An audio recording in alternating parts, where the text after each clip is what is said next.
ప్రేమ కలిగిన తండ్రి, పరిశుద్ధుడైన దేవా, మీకు వందనాలు చెల్లిస్తున్నాను.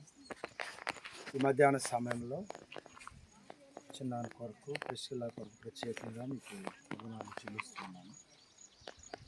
వారి చేయి పనులను మీ చేతులకు అప్పగించి ఆ పనిని కొనసాగించుకోవాలనేటువంటి కలిగిన విశ్వాసాన్ని బట్టి ప్రత్యేకంగా మీకు వందనాలు చెల్లిస్తున్నాను. ఈ స్థలంలో వారి సామర్థ్యం కొలది బాగు చేసుకొని విత్తనాలు వేస్తూ ఉన్నారు. ఎంతోమంది ప్రజలు వారి పనులు వారు చేస్తూ ఉన్నారు. ఏ బిడ్డలైతే ప్రత్యేకంగా అందరూ చేస్తున్న పనే అయినప్పటికీ కూడా ప్రత్యేకంగా ప్రార్థనాపూర్వకంగా పని ప్రారంభించుకోవాలనేటువంటి కలిగి ఉన్న విశ్వాసాన్ని బట్టి వందనాలు చెల్లిస్తున్నాం. దేవా, మా ప్రియుల చేతుల్లో ఉన్న ప్రతి విత్తనం ఈ భూమిలో నాటబోతూ ఉన్నది. విజయవంతంగా ఫలించినట్లు అనుకూలమైన వాతావరణం పరిస్థితులన్నింటినీ కూడా చక్కపరిచి నీకే మహిమ తెచ్చుకోవాల్సిన ప్రార్థన చేస్తాం.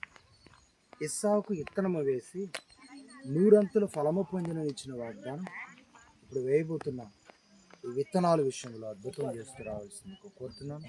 విత్తనాలను మొలకిచ్చి నారుగా మార్చి ఆ తదుపరి తోటగా మార్చుకునే విధంగా ప్రణాళికలు సిద్ధపరుస్తూ రావాల్సిందిగా కోరుతున్నాను.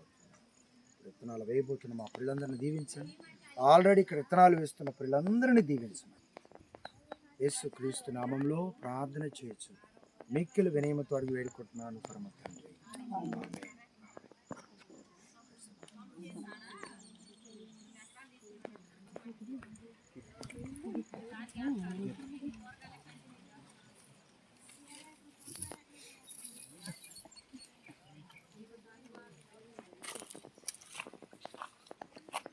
ఆమేన్. అదే ఓకే. తండ్రి కుమారుని యొక్కయు పరిశుద్ధాత్మ నామమున చూడండి ప్రారంభిస్తున్నాను తండ్రి. ఆమేన్.